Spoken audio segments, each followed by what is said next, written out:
Hello, and welcome to another edition of Rail Rangers on the Road. The Midwest Rail Rangers, our 501c3 nonprofit organization, presents onboard educational programs across the Midwest. You may have caught us on the South Shoreline, between Chicago and South Bend, Indiana, aboard the Sky Parlor car at the Wisconsin Great Northern, on an Amtrak charter organized by the 20th Century Railroad Club of Chicago, on private rail excursions featuring heritage equipment, and at various outreach events such as Train Fest and Mad City Rail. In March of 2020, the coronavirus sidelined most of our programs.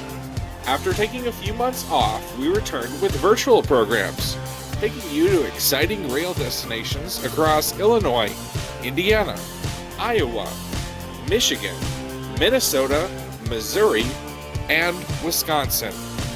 With 2021 now here, we hope to begin the transition back to doing in-person programs. During the months ahead, though, we will continue to bring you new virtual programs as well.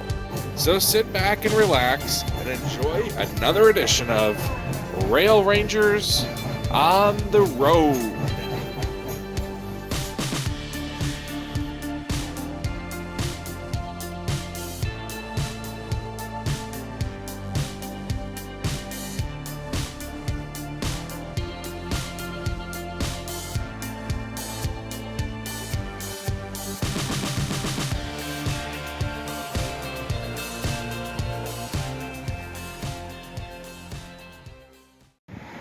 Hello, this is Candace, your Rail Rangers Educational Officer. We're here back to give you our virtual tours of some of our favorite things that we like to tell you about on the train. And one of them is telling you about wind turbines as you're traveling through Illinois and Iowa. Behind me in this picture will be a wind turbine blade. They stand 142 feet tall. That is 2 Amtrak Superliner cars. So let's take a look.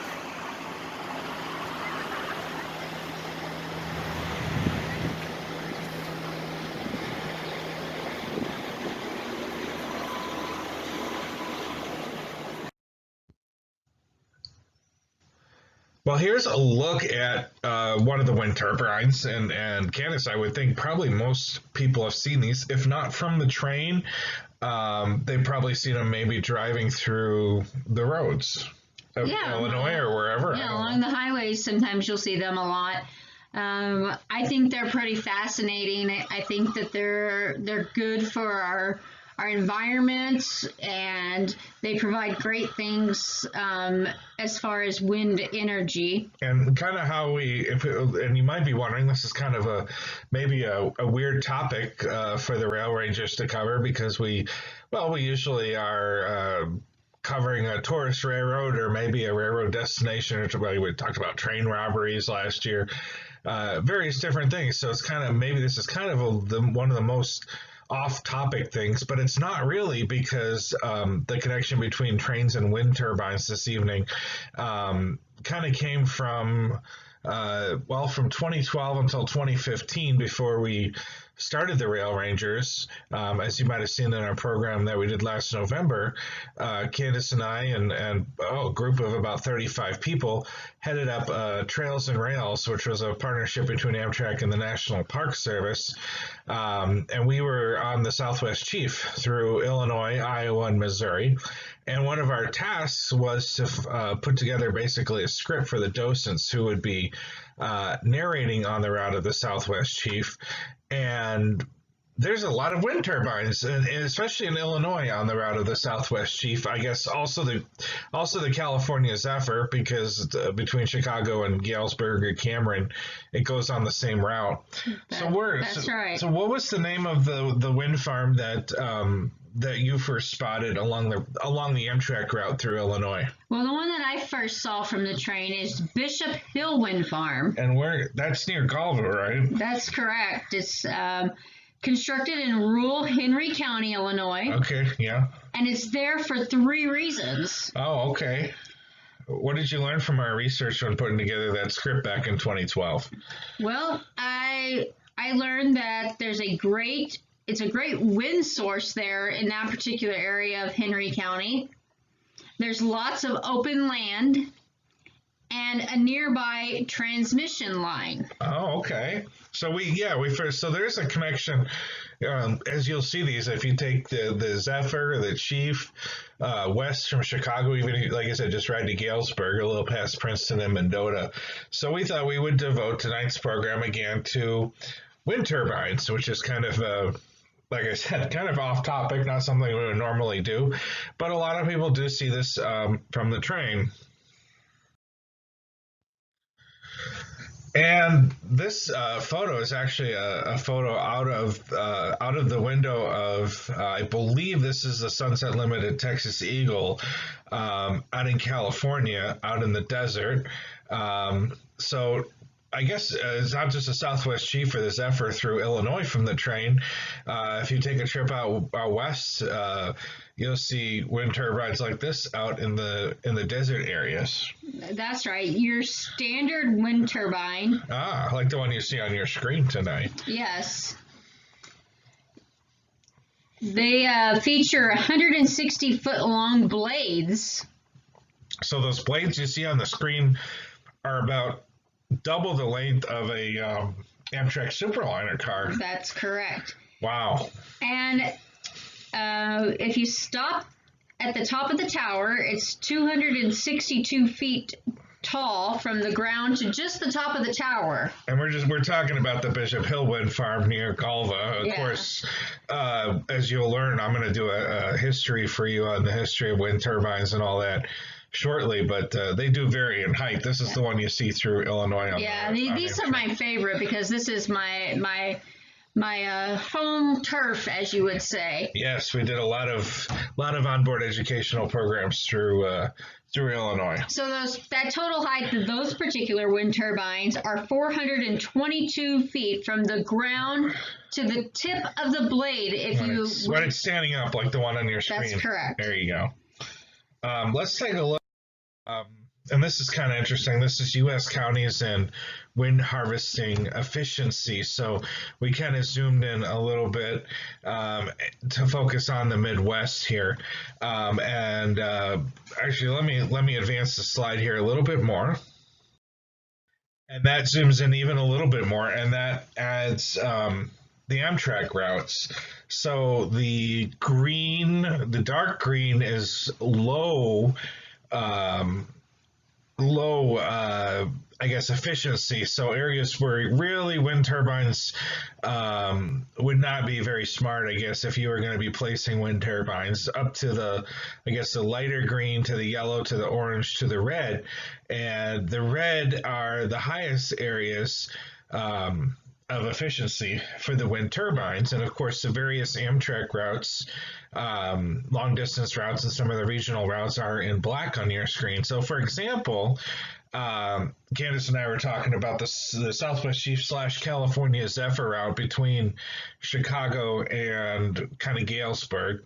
Galesburg kind of being in western Illinois, where those kind of the three lines converge on your screen in west central Illinois.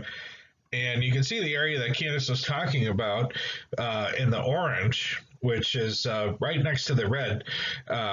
So that means it does have pretty good wind potential. And you can see from there, the Zephyr route splits through Iowa. And in western Iowa, there's even some red. And red means? Red again means that's a really good area to put wind turbines. And you can see through northern Missouri, between Fort Madison and Kansas City, another good area to place wind turbines. And then way out in western, even though the Rail Rangers, we don't cover Kansas necessarily when we do our onboard educational programs, but look at like the area of western Kansas, how it's all red, and that's because they get a lot of wind that comes off the Rocky Mountains. Sure. And so you can see kind of some of the other areas, for example, like the Empire Builder, they have a couple counties. I believe that would be Jefferson and Dodge County, maybe Columbia County in Wisconsin, that's orange. But look at the wind potential through Iowa on the route of the California Zephyr, or even the route through northern Missouri on the Southwest Chief, compared to that of the Empire Builder through Wisconsin and up to Minnesota, you can see a big difference that energy, that you probably would see more wind turbines along the route of the Zephyr or the Chief than you probably would the Empire Builder. And again, that has to do with wind efficiencies. If you look at northern Minnesota, northern Wisconsin, not really great. Now, if you look at Illinois, like the route of the Texas Eagle to St. Louis, or even the city of New Orleans and the Carbondale trains, you go through that patch of orange and red. So you'll probably see some wind turbines there, and the route of the Cardinal, the former Hoosier State, through northern Indiana, and even some Michigan trains. So it's kind of interesting to see where, if you're looking to see wind turbines, some trains, here's a pretty good map that shows you, if you were one of those people planning the wind turbines, where you would place them. This would be the map that you would kind of look at. What else do you have? Well, as far as the state of Illinois, when we did our research for the Southwest Chief, there was currently 46 wind turbine farms in the state of Illinois at that time. In the future, they have a potential of producing as much as 249,000 megawatts of power from their wind turbines. Very cool. And do you remember in our research, without looking at our notes, how much a farmer can get paid for? That's a question that we often got when we would pass through the Galva wind farm on the train on the Southwest Chief, how much a farmer would get paid for having just one of those turbines in the field. Oh, $5,000. Wow, yeah, that's right. $5,000 up to $10,000. Illinois farmers are paid a total of almost $11 million if you add them all up. So each individual turbine is $5,000 to $10,000 dollars. So if you have 3 of them in your field, you might be paid $30,000. But if you add up all those in the entire state of Illinois, all the farmers there, generates $11 million in income for them. Well, and of course, what are we looking at here? We're looking at a BNSF train carrying wind turbine blades. So yes, that is another connection. People, might have seen our program topic for tonight and say, well, wait a minute, besides seeing a lot of the wind turbines from the trains, special trains like this are used to transport the blades and sometimes the base. Sometimes they're used on trucks. Yeah, you'll see them going down the highway with those big wide load signs on them, and 4 or 5 chaser cars and pilot cars, and it's crazy to see them going down the road. And think of, if they're transported by train, if that's an option, that would depend on where they're going and whatnot. But think of all those, like Candace said, all those pilot cars and chaser cars and things like that. And think of, you really wouldn't need that. Look at all the trucks that would save with this photo taken, I believe it's taken out in California, of a BNSF freight train hauling all those blades. That takes the congestion off the highway, and also saves all those the chaser trucks. Yeah, but we don't want to not give those people jobs. So. Well, true, but we like trains better than trucks. Well, we'll have to have a talk about that. Oh, that's afterwards. right. Both your parents are truckers, aren't they? That's right. Oh, all right. Well, okay. We like trains and trucks equally. Okay, thanks a lot, Candace. We'll go ahead and take a look now at the history of the wind turbine. We'll start out here with the early history of the wind turbine. The first recording of a windmill came from a Hindu book dating back to about 400 BC. Scientists believe that the first windmills created to do work were created back in China about 2,000 years ago. There is no written history of this, however. The first recorded windmills that were created to do work are from 7th century Persia. The first historical reference to Chinese windmills was in 1219, the year 1219. This is significant because during this time, windmills were used along the coast of China for wind power. Some windmills are still intact in Iran and Afghanistan. These date all the way back from the 7th century. These windmills are reverse of the windmills today, however. Wind energy went into a chamber to turn blades, while today the blades are on an external axis. They're still around today and they grind about a ton of grain per day. Again, that's in Iran and Afghanistan in the Middle East. Advancing in our look of wind turbine history, after technology was brought back from the Crusades, early European windmills were used to drain wet land by pumping water. The design of the European windmills was based on the water wheel due to the fact that windmills should be put on a vertical axis when the windmills in Persia were built actually on a horizontal axis. During this time, the foundation for windmills was set. It was up for inventors to create new blades and other ways to make the windmill more efficient. By the end of the 19th century, there were about 30,000 windmills in Europe. They were used for more than just pumping water and grinding grain, which was kind of the case up until this point. People used them to run sawmills and other industrial plants. Moving on toward windmills here in America, the first American windmills were brought over by the Dutch in the 17th and 18th century and were assembled in New York and New England. When settlers moved out west to the Great Plains, settlers would need to harness wind power in order to get work done, but those Dutch-style windmills would basically fall apart in the strong wind that would sweep across the plains.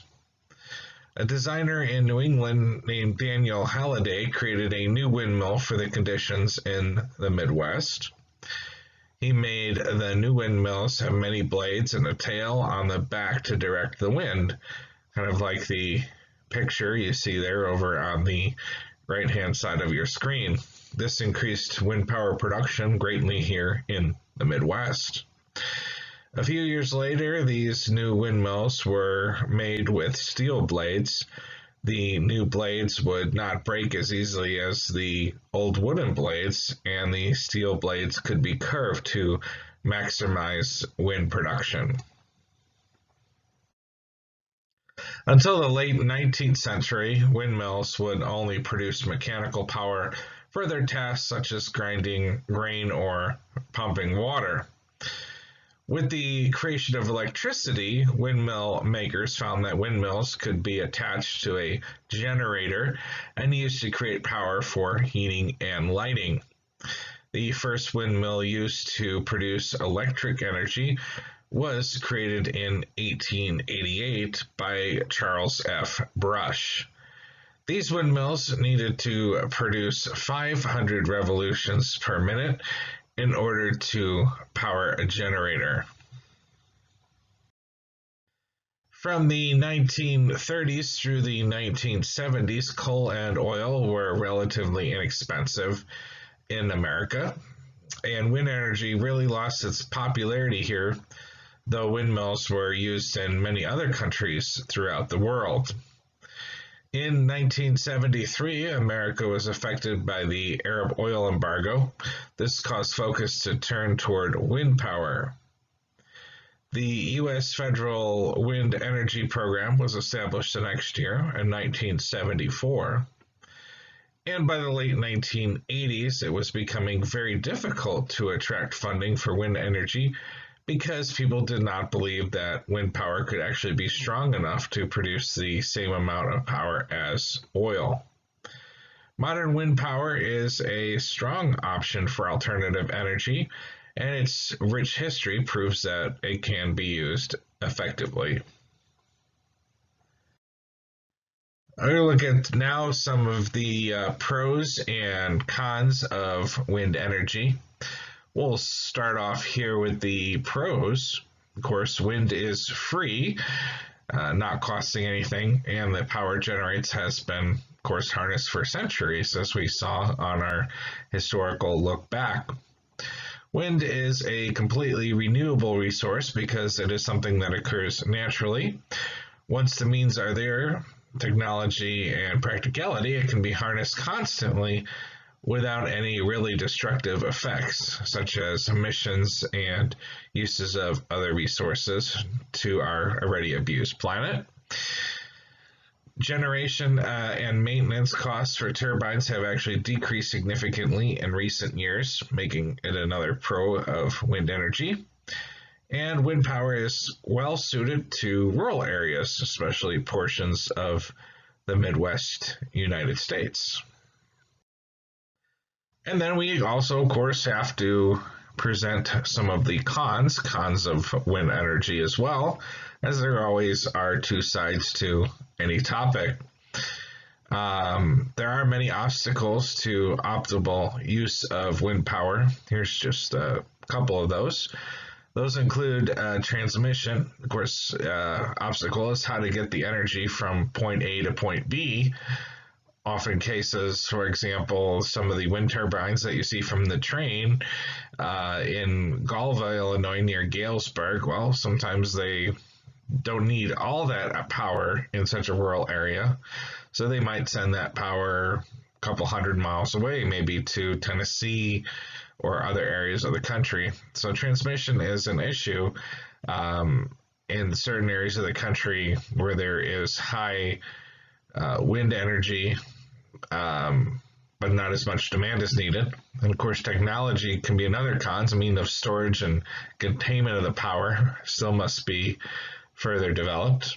And of course, weather. Wind power is highly subjective, not only to location, but also climate, time of the year, and currents and weather patterns.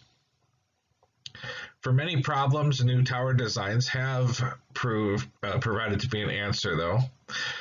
Noise and view disruptions become an issue with communities near wind farms. Not everybody likes the scenic farm views being taken up by a wind turbine, and some people feel that they do create a noise issue. And others have said that they do endanger birds who can be killed by flying too close to wind turbines. This has especially been the case when new wind turbines are being put up in parts of the Midwest that birds are not used to having to avoid. So now that we have a look at some of the pros and cons, and also now have reviewed the history of wind turbines, let's talk about what actually creates wind energy from some of those wind turbines that you might see from the train on your next ride. Well, we're going to talk about wind fluctuations. As the sun hits the earth, much of its energy is absorbed by the atmosphere. More is absorbed by warm air near the equator, and less is absorbed, of course, toward the poles. These variations in pressure and temperature create movement, currents that flow around the planet. And while the energies from these never run out, it is not predictable and cannot be relied upon as a constant energy source. In just a little bit, we'll put up a map that shows you, it's very interesting, it shows you some of the areas around the country and their potential for wind energy. So you can't have wind turbines just anywhere. You can have them only in certain areas. Are they really profitable? And where we have those wind fluctuations and a constant supply of wind. So the majority of wind fluctuations can be solved, though, by the creation of a technology that can collect and distribute the power more efficiently. And looking at some modern technology when it comes to wind turbines, this is kind of interesting. New urban rooftop windmills are new windmills, which require a smaller and quieter design. So maybe you'll see some of these, maybe in the suburbs of Chicago or Milwaukee or other cities where you're watching from. You might have your own little mini wind turbine. If you look at the picture on the upper right-hand side, you see the mini wind turbine off the roof of the house there. These windmills are designed to be more efficient, and wind patterns occurring in cities, they're able to turn at wind speeds as low as 8 miles an hour. So what is wind energy? Wind energy is the transformation of kinetic energy of the wind into mechanical or electrical energy that can be harnessed for practical use.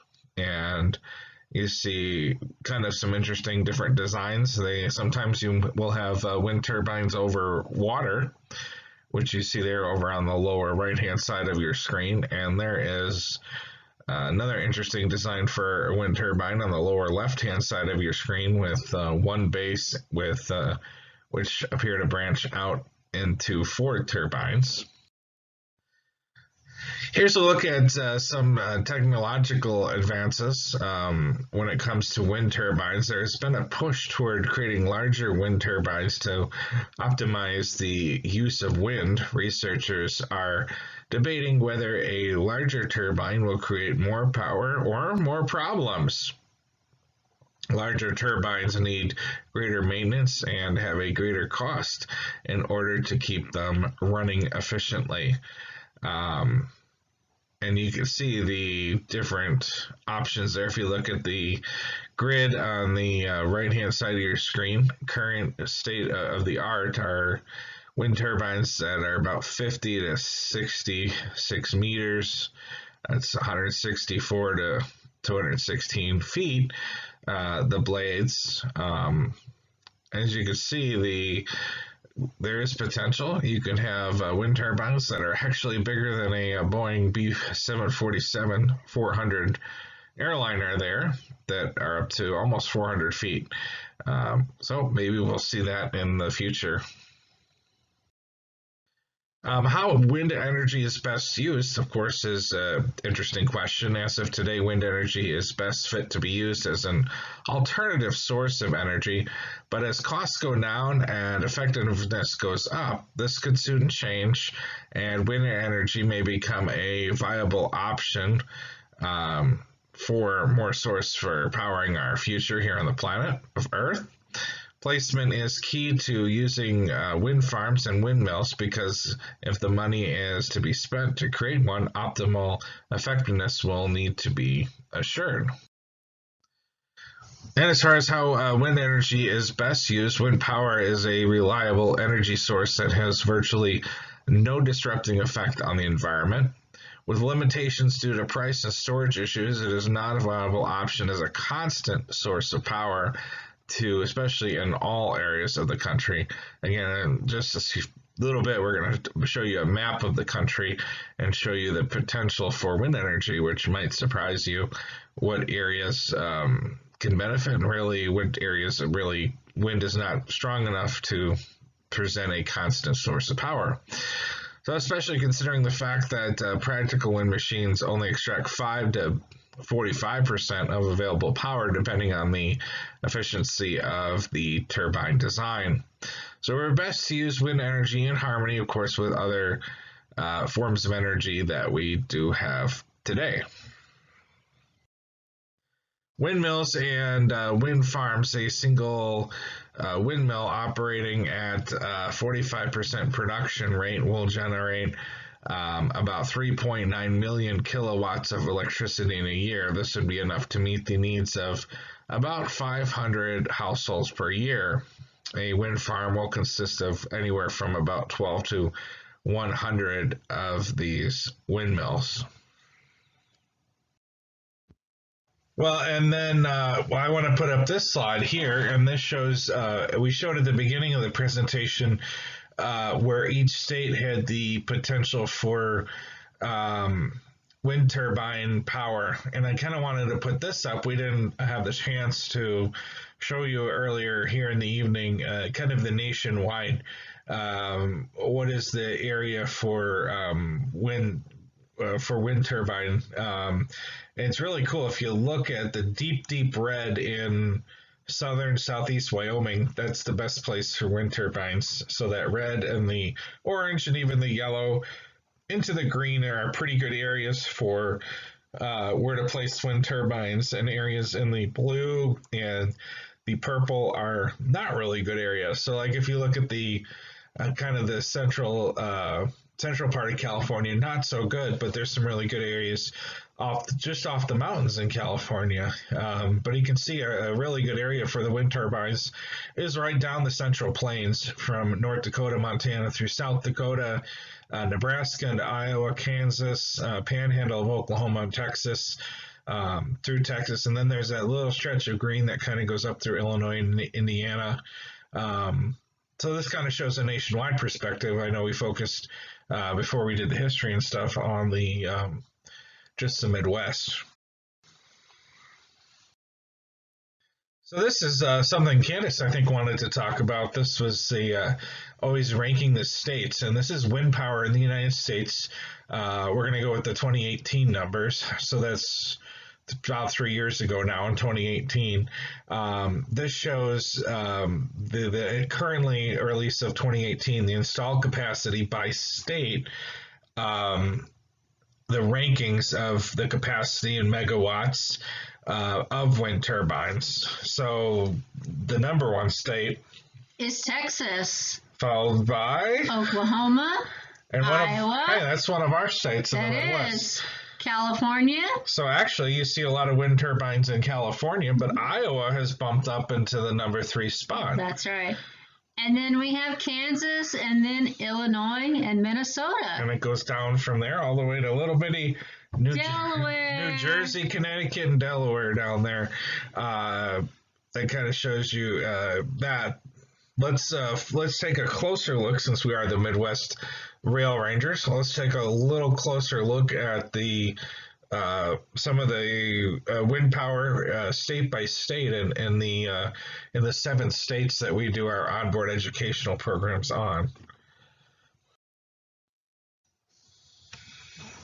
So here's a look at how Midwest states rank for wind energy production out of the 50 states. That's right. So Iowa comes number 1 for our neck of the woods, but it's number 3 in the nation. Out of the 50, these are out of the 50 yes. states. But we're talking about our neck of the woods, so where we present our program. So Illinois would be second in our area.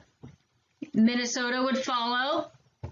Indiana, Michigan, Missouri, and then finally Wisconsin. Yes, but what's interesting is I think the ranks out of all the states, all 7 of the Midwest states are in the top half. That's correct. That is pretty awesome. Out of the whole country for wind turbine and wind energy. Even the lowest ranking state is still in the top half nationally. So Candace is going to point out the largest, you might wonder where the largest wind farm, this is as of 2020, so this is as of last year's numbers. Candace will point out what the name of the wind farm is in each state, what its capacity, and then we'll mention what the closest passenger train route to each of these, that you might get a glimpse of some of these wind turbines from the train.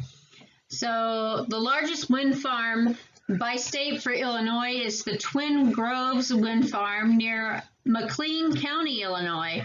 Its capacity is 396 megawatts. And what train line is that? Well, that would be the closest. McLean County. That is down near between Pontiac, Bloomington Normal, and Lincoln, Illinois. So you maybe can get a glimpse, and I'm not. It's been a while since I rode that line, but maybe you can get a glimpse of it if you're taking the Lincoln service down to Springfield and St. Louis. Or perhaps if you're on the long haul, the Texas Eagle going to San Antonio. All right, so the largest wind farm by state for Indiana is the Meadow Lake Wind Farm near Chalmers, Indiana.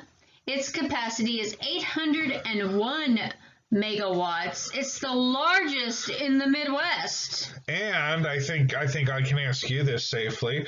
What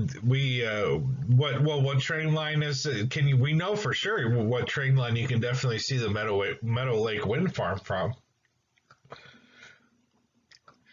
Oh yeah, the Hoosier State. Well, it was just now, of course, Defunct.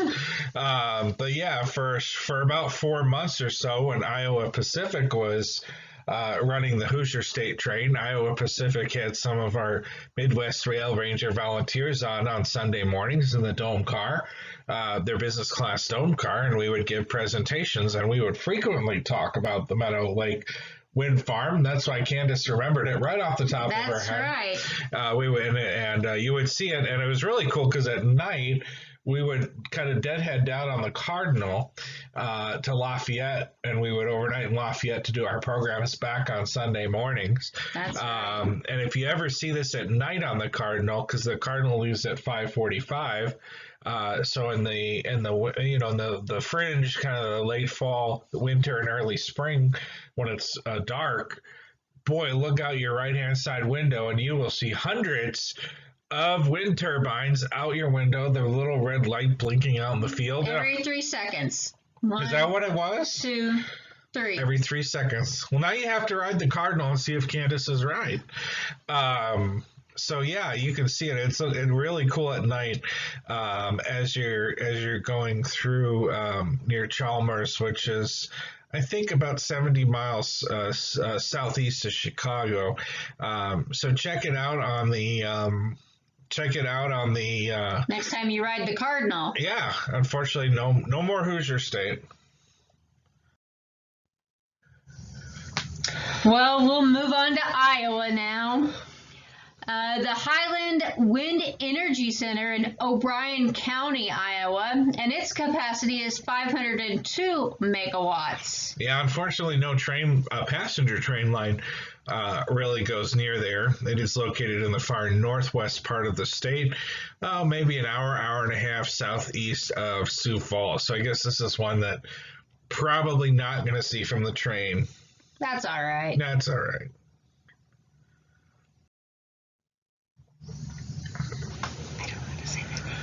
Gratoit. All right. In Michigan, there's the Gratoit Farms near Breckenridge, Michigan, and its capacity is 213 megawatts. Yeah, not really located necessarily along any train route. It is probably just north of the Pierre Marquette and the Wolverine lines, probably not visible from really any train ride. Might be the Port Huron train. You can get a glimpse way off in the distance, but it is one of the smaller wind farms in the Midwest, but still the largest for the state of Michigan. All right, in Minnesota, we're moving back towards home base now. There's the Elm Creek Wind Farm near Tremont, Minnesota. Its capacity is just 249 megawatts. Yeah, also this is another one, unfortunately, not on one of the Amtrak passenger train routes, but if you are ever driving I-90 out to South Dakota from Chicago or Milwaukee, taking I-90 out to the Dakotas, this is one you might be able to see not too far off the freeway, located maybe 15 miles north or so of the Iowa border, not too far from the Albert Lee area as well. Well, now, Robert, you better start showing them some from the train lines, or they're going to tune out. Well, we're almost at the end here, so stick with us. Don't tune out. All right, Missouri, there's the Rock Creek Wind Farm near Westboro, Missouri. Its capacity, 300 megawatts. Yeah, unfortunately, also not visible from a train line. Wow. Another one. Yeah, well, it's these are just where they are located. They're not really worried about people seeing them from the train necessarily. Well, maybe they should. It's always a bonus when we can see one of these from the train, but this is located way in far northwest Missouri, north of Kansas City, and even north of St. Joe, located in the furthest northwest county in Missouri. All right. right. Well, Finally, Wisconsin. finally, Wisconsin, home base. Home base, yes, There's- of the Rail Rangers. Our headquarters up here in a lovely Barron, Wisconsin. That's right. So Wisconsin has Glacier Hills Wind Farm. It's near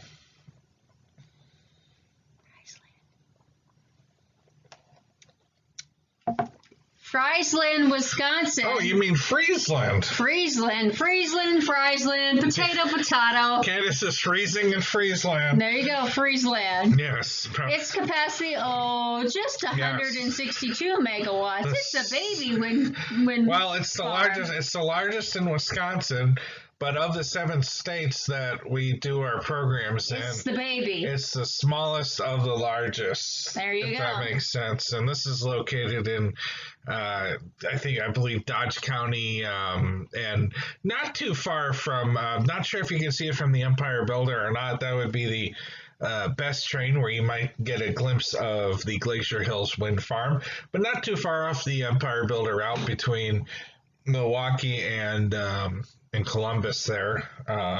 So you can check that one out too. So we hope you enjoyed a look at some of the largest wind farms. Some of them, well, I'd say about half of them, you get pretty close to on the train. That's not too shabby. So next time you're on the train, Yes. or you're traveling down the interstate, Yeah, because sometimes we have to drive sometimes too. we have to drive too. Yeah. You'll actually know what you're seeing and you'll know the facts about them. So we hope that you enjoyed this program. To wrap it up, here's some fun facts that we found in an Iowa Visitor Center about wind turbines. The tower which the wind turbine is mounted to is not just a support structure. It also raises the wind turbine to reach the stronger winds at higher elevations. The familiar multi-veil farm, Windmill of America's Midwest and the West, was invented in the United States during the latter half of the 19th century. Wind is unpredictable, wind is invisible, and it's not easily measured without special instruments. Wind velocity is affected by trees, buildings, hills, and the valleys around us. Wind is a diffused energy source that cannot be contained or stored for use elsewhere at other times. So we'll bring you more in just a little bit. See you next time.